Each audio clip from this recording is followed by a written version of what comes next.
Bonjour, bienvenue sur ma chaîne. Alors aujourd'hui, je vais vous faire une petite vidéo rapide concernant les moteurs 6 cylindres en ligne de BMW en particulier.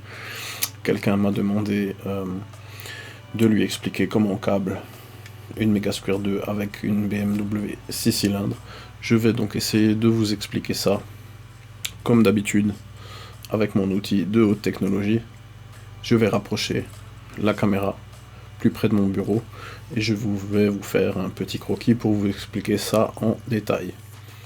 Alors me voici ici avec ma petite tablette. Ici on va dire que c'est le moteur. Ici la Mega Squirt. On va commencer par un 6 cylindres, alors 6 injecteurs, 1, 2, 3, 4, 5, 6. Voilà, avec ces 6 injecteurs, qu'est-ce qu'on peut faire?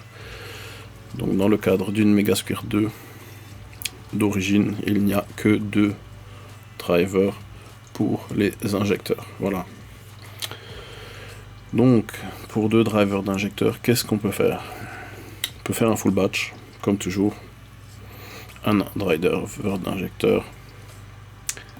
1, 2, 3, 4, 5 et 6. Donc là, on a une injection full batch.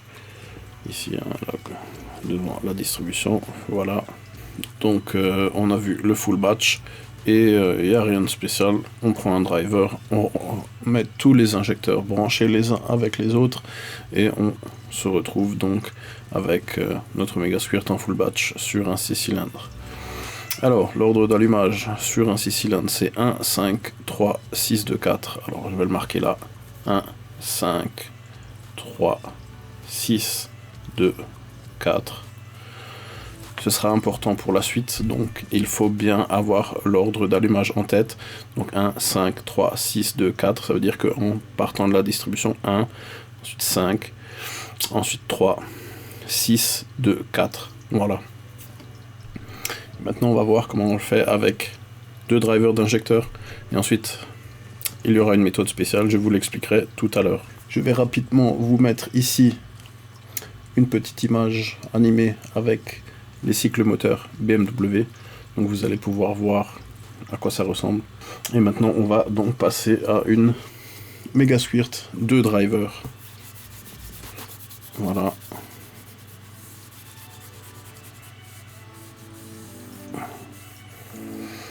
Alors, notre Mega Squirt 2 drivers. Pour câbler donc nos injecteurs en 2 drivers, on va faire très simplement.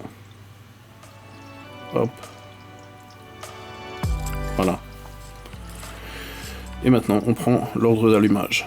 Donc, comment c'est que la Mega Squirt va alterner entre un driver, l'autre driver, un driver, l'autre driver, un driver, l'autre driver? Qu'est-ce qu'on va faire? On va tout simplement prendre le premier driver, on va le brancher sur le 1. Le deuxième driver, on va le brancher sur le 4, sur le 5, pardon. Donc là, je suis bien sur le 5.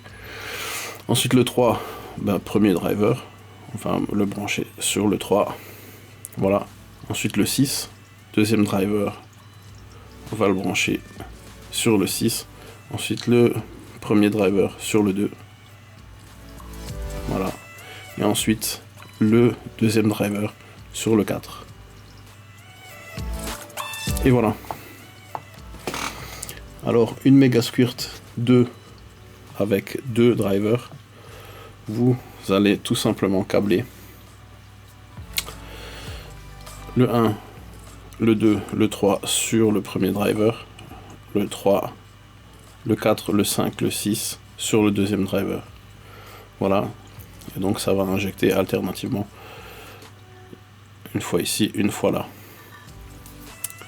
Avant de continuer, je vais vous mettre ici une screenshot là de la page, dont je mettrai aussi le lien dans la description de la vidéo, de la page du site web de JBPerf. Alors JBPerf, c'est celui qui a développé le code séquentiel sur la Mega Squirt 2.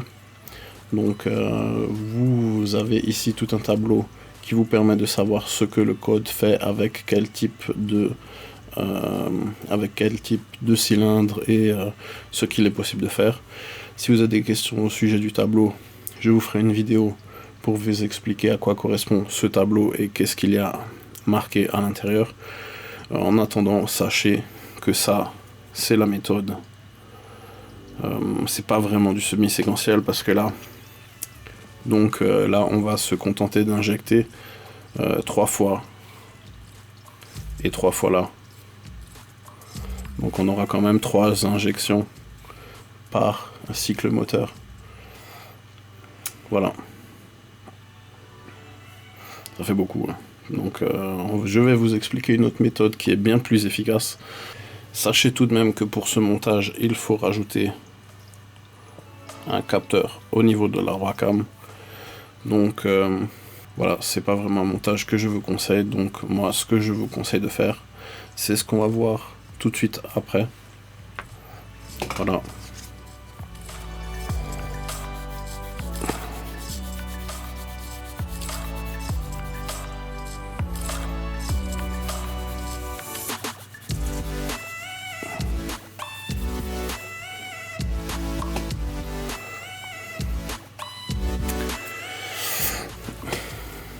Alors, le prochain, ce sera avec un 3e driver d'injecteur. Voilà. Donc il faut savoir que la Megasquirt 2 supporte 2 drivers d'injecteur d'origine et on peut lui en rajouter 2 supplémentaires. En fait, il faut lui en rajouter 4 supplémentaires parce que on veut que les drivers soient identiques pour des raisons très simples. C'est qu'on veut utiliser les mêmes transistors sur les drivers. Donc en gros, on en rajoute 4 transistors identiques pour faire des drivers d'injecteurs supplémentaires. Et donc là, comme c'est un 6 cylindres, on ne va en utiliser que 3. Donc 3, voilà, 3 drivers. On va faire comme ça, hop, 1, 2, et 3. Et je vais vous montrer comment on peut les câbler. Alors avec 3 drivers d'injecteur, on est en semi-séquentiel parce que la Megasquirt, elle ne va injecter sur le même injecteur que 2 fois par cycle.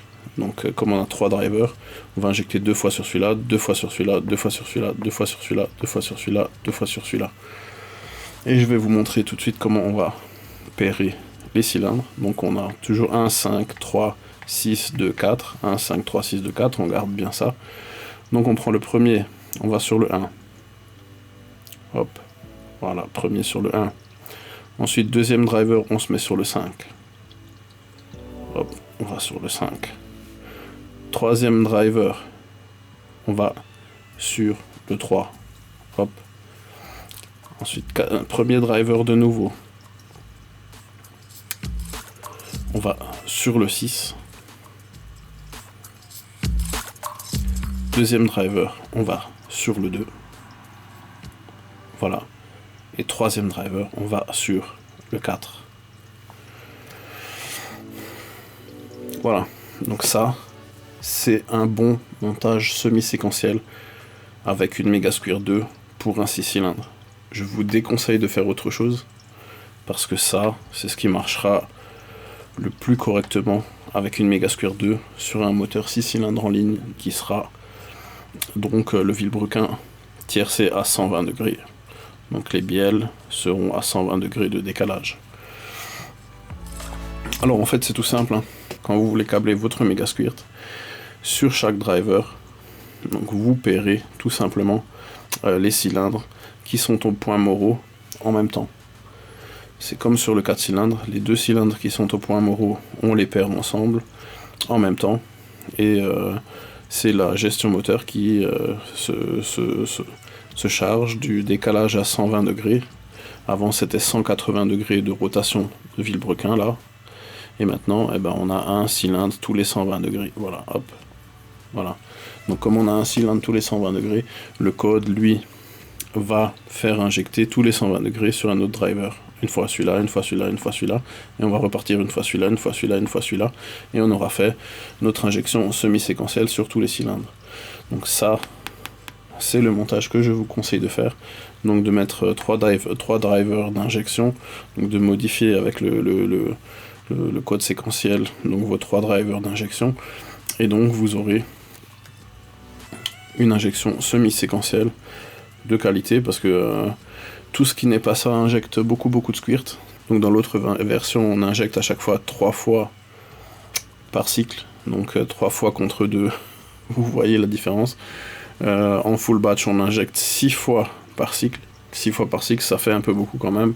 Enfin bon, après chacun voit midi à sa porte, mais perso, je ne mettrai que ça sur un 6 cylindres semi-séquentiel, voilà. Ou donc avec une MS3 en 100% séquentiel. Parce que il faut savoir une chose, quasiment tous les moteurs BMW modernes, donc M50, M52 et au-dessus, sont tous en injection de carburant séquentiel et en allumage séquentiel. Donc vous avez tout intérêt, si vous avez un moteur BMW au-delà, enfin qui commence à partir du M50, M52 et au-delà, de mettre une MS3. Moi perso, sur BMW, je ne mettrai pas une MS2. Je trouve que c'est inutile, c'est une perte de temps. Vous faites un downgrade, donc vous diminuez les performances originelles du moteur pour pouvoir ajouter une gestion moteur programmable. Après, bon, si ce que vous voulez, c'est mettre un turbo à tout prix ou quelque chose comme ça, vous pouvez mettre une MS2 en semi-séquentiel, hein, mais disons... honnêtement, pour moi, le carburant séquentiel, c'est ce qui se fait de mieux, c'est ce qui est de plus performant. Donc, 6 cylindres en ligne, MS3. Si vous voulez faire un semi-séquentiel à tout prix, mettez une MS2, mais rajoutez 4 drivers supplémentaires. Je vous expliquerai, si vous le souhaitez, dans une autre vidéo, comment on modifie une MS2 pour lui mettre 4 drivers identiques, et donc faire du semi-séquentiel sur un 6 cylindres. Donc si vous avez besoin de savoir comment modifier une Megasquirt 2 avec donc l'ajout de drivers supplémentaires, que ce soit driver d'injection ou que ce soit driver d'allumage, je vous ferai une vidéo sur ce sujet. D'ailleurs, regardez par là, voilà. J'ai donc ici j'ai un kit de composants complet et une Megasquirt 2 pour pouvoir vous faire l'assemblage total. Donc voilà, c'est un kit tout neuf.